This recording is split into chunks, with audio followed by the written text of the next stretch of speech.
G'day. Before I properly get into this video, I want to talk about a couple of things as a way to dissuade any potential comments someone might want to make based purely off the title and or thumbnail. I think Requiem is really good. I've got lots to praise it for. I think some of my gripes could be due to me maybe not being the target audience for the series, and it's my limited exposure that is the reasons for things like my criticisms for the story and the direction of the horror experience. Real quick, let me show you what I've played in the series as a whole so you get a better picture of where I'm at. I played a demo of Original 2 back in like 2004, give or take. Finished Original Resi 4 in 2007. Played Resi 5 and got close to the end. Played Operation Raccoon City. Finished 6 in 2019. Watched a full playthrough of 7 not long after it came out. Finished Resi 2 Remake in 2019. Finished Village on release in 2021, and obviously finished Requiem. Original Resi 4 and the remake of 2 are my favourites, with a leaning towards 4. Also, I wasn't able to get more footage than what I'll be showing, so some clips from other channels will have to be used for a couple of examples, and there is an explanation for that. Righto, let's start with the story. This is one of those things that could be waved away due to my own disinterest in the greater plot of the Resi universe and a simple lack of exposure to the many stories. And consider this your spoiler warning for the rest of the video. For the most part, I was perfectly fine with the setup and its villain, Victor Gideon. I like Grace as a character, and Angela Santalbano's performance of her is brilliant. Definitely award-worthy. Here are some of the things I don't like. Gideon doesn't really have much involvement in the story. Despite being the driving force of events at the beginning, he later decides to bring Grace along in a friendly-ish manner instead of kidnapping her, is given a fake-out death, and then comes back at the end for a final boss fight. His involvement in the story basically ends before the halfway point. Once you start thinking just a little bit about it too, it's a wonder he didn't strap Grace to a chair in a room where the blood testing kits were actually positioned, quickly confirm if she's who he's looking for, and then immediately take a helicopter to Raccoon City. I know plot needs to happen. I've just never been a fan of plot that happens because it's required. Zeno as a character feels like nothing more than fan service. But not the good kind where something cool is done to the satisfaction of fans, whilst also writing something interesting. It feels like the type of fan service where you're expected to Wojak point and give praise for the mere inclusion, quality of the attempt be damned. I was scratching my head with him wondering if this was meant to be a clone of Wesker, a twin, someone else with the same strain, or maybe it was the Wesker back from the dead. Gideon's words at the end where he calls him an imitation points to him being a clone, and then Zeno dies. He serves zero purpose in the story beyond standing in the way of Leon getting to Grace. I feel like Gideon could have served this purpose perfectly fine, which would have kept him in the overall plot. I kinda like the idea of Grace being curious enough to find out what's going on that she sort of willingly goes with him. It just reads as a little stupid, as by that point she's fully aware of Gideon being the driving force behind her mum getting killed, and is also mostly aware of the atrocities he's committed. It's still more interesting than watching Zeno dodge bullets and Capcom likely expecting applause for it. These are just some observations from someone who's played fuck all of the series.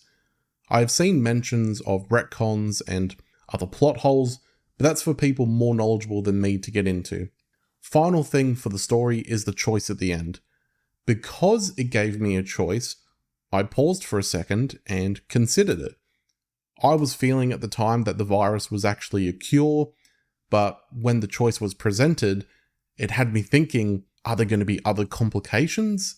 Is the cure actually going to lead to worse mutations of the T-virus or whatever letter we're up to now? I started thinking maybe destroying it is necessary to wipe the world clean of Umbrella and its contributions once and for all, but we were perhaps going to get some sort of bittersweet ending given that Leon is sick. Nope. Silly me. The choices, all they fucking are, is press left to watch Leon get shot in the head, press right to see the rest of the story unfold. I feel like these choices are such a useless addition that even if there was a fourth wall-breaking meta reason for doing it, I don't want to know about it. It was just shit. The horror segments where you play as Grace. These are mixed. I spook easily with horror games and definitely had a few scares in Requiem. Where these parts of the game fall short though, even as someone that's a little bitch, is how linear they feel in design and how many straightforward set pieces are thrown at you where you simply push W until it's over. For a while, it's good. Good atmosphere and tension at the start. In first person, you get to really appreciate the environmental details up close.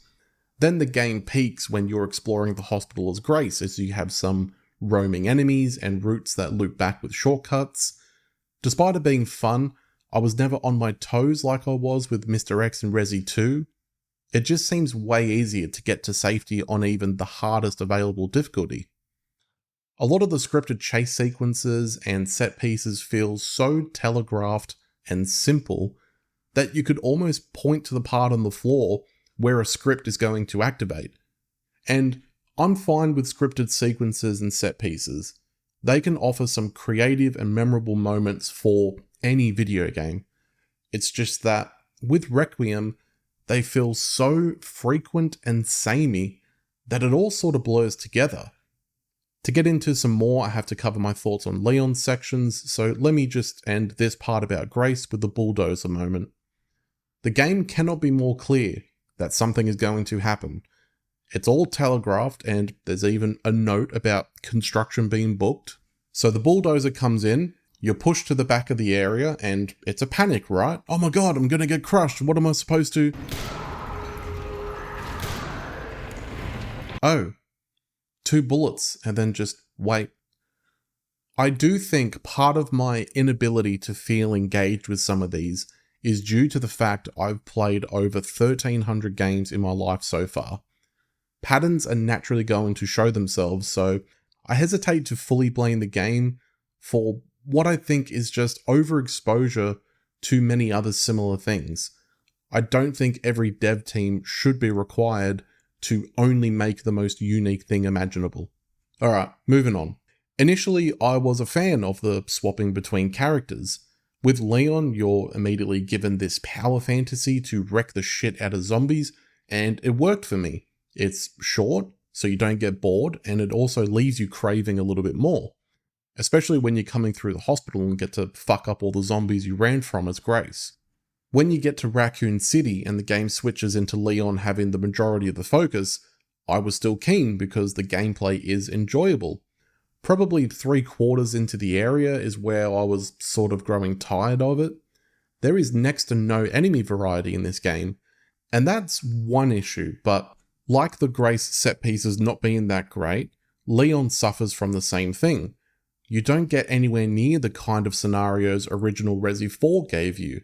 No interesting placement like ranged enemies while you're being charged by shielded ones. I know that's a basic example, but the most creative thing Requiem will do for most of its runtime is a couple of sections where a chainsaw enemy is thrown in. Towards the end, I had fun trying to parry my way out of a room full of lickers, but I expect a little more given previous games have given us more. Well, this is not fucking good. Holy shit.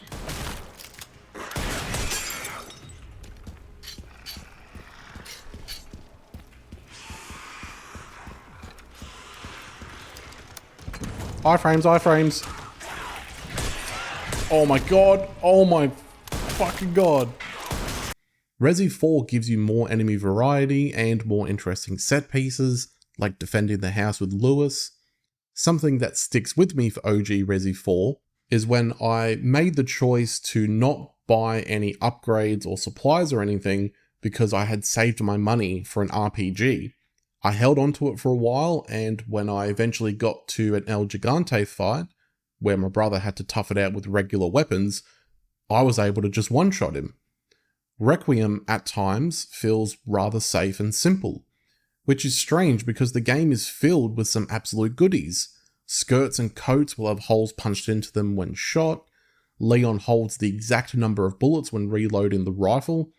Animation work, especially with the reloading, is fucking stellar in this game. So many times I would actually just turn the camera around to face Leon and tap reload so I could watch him check the chamber of his pistol. Being surrounded while you hit a parry, stun an enemy, use the iframes of a kick to create some space, the workings are here for a more memorable experience. Maybe I'll get that with the Resi 4 remake, I am meaning to play it. Missing as well is difficulty. For Grace, she is simply not equipped to deal with all the regular zombies you encounter, and the contrast when Leon comes through to mow them down is perfectly fine at first. But for the first actual hint of difficulty with Leon to come in the final hour of the game by way of lickers and nearly one-hit soldiers that are easily dispatched anyway in the 2 encounters you have with them, that's so disappointing. Putting insanity mode on feels like a pendulum that swung completely to the opposite side. Grace was fine. Leon specifically needed something close to insanity, as well as more enemy types. And that could be a skill issue on my part, not having fun or getting into a rhythm with insanity mode, because plenty of other people have found ways to get through it without much stopping or slowing them down. For me, as a regular player, I think it's not really enough to just give me a mode where regular enemies basically become unstaggerable and the shotgun is almost a requirement. There's a great gameplay system here that deserves a better game. I don't know what the whole series is like in terms of the quality of bosses, but Requiems are so boring. If you're not running around a simple arena, shooting weak points, you're standing in a single spot, parrying in between the shooting of weak points. And that's a damn shame. When I was confronted by the giant spider, I was so excited. It's fucking gross, it's animated wonderfully, and then the fight is just jumping up and down ledges. It's no different to the chunk fight. Unless you have enough shotgun shells, then the chunk fight requires no movement. Okay, lastly, some technical stuff. The game runs well when it comes to FPS, but I had so many goddamn crashes. I genuinely can't remember a game I've played that crashed as often as this did. I'm talking at least 10 crashes in a 15-hour playthrough. I had less of those with Cyberpunk on release. Not less glitches though, that game was glitched out of its mind, it just didn't crash all that often. That's why I didn't go back to get more footage. I was going to speedrun the game for those points so I could purchase extra content and see what insanity would be like with infinite ammo. Maybe at that point I could more freely swap weapons and do more with the combat system. But multiple crashes in a time span of an hour, maybe hour and a half, just sort of told me it wasn't worth it. And mind you, that's with an old driver and the latest one that approved upon the kind of broken day one driver. Unfortunately for me, it was not stable, and I even spent some time messing around with different settings, turning ray tracing off completely, turning off DLSS, frame gen. It would just crash. FOV is fucked. Playing at 48 is easily the scariest thing about the game. A mod exists to change it, but you'll have to change it back for cutscenes because it affects them too. Path tracing can look good. You'll just have to deal with some gross, film grain stuff, which I think is an Nvidia issue regarding their upscaling or ray reconstruction. I'm not sure. I think that's most of what I wanted to talk about. Some other more minor things are there, like needing credits to buy the weapons you unlock through challenges when I think you should have just had access to them instantly. Some UI things annoy me. The amazing multi-layer gore system from Resi 2 Remake isn't here. Though Requiem does have some great gore. You shoot a zombie in the head and you can blow half their head off and see the brain, or the eyeballs will be hanging out. It is really good stuff to look at. There's probably some other things, but I'll just leave it here for now. I didn't go into this game wanting to dislike it or anything. That's simply not how I treat my hobby. I am happy to see fans of the series satisfied with the game, and I hope the series continues to deliver for you all. Until the next video, have a good one.